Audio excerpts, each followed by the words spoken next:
అల్లు అర్జున్ వ్యవహారం దాని మీద కూడా మాట్లాడింది ముఖ్యమంత్రి. ఇవాళ మాకు మైక్ అడిగితే ఇయ్యడు. ఎందుకంత భయమే మాకు మైక్ అడగడానికి? సరే, దాన్ని మేమేమి సమర్థించలే.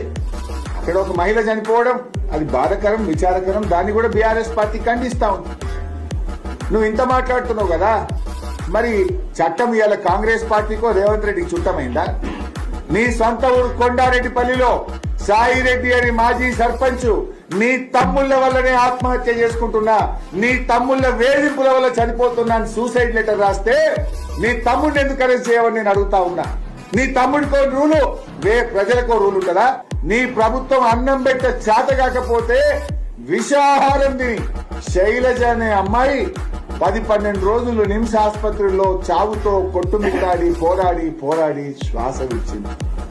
మరి ఆ శైలజను పరామర్శించడానికి రేవంత్ రెడ్డికి ఒక్క నిమిషం టైం దొరకలేదా?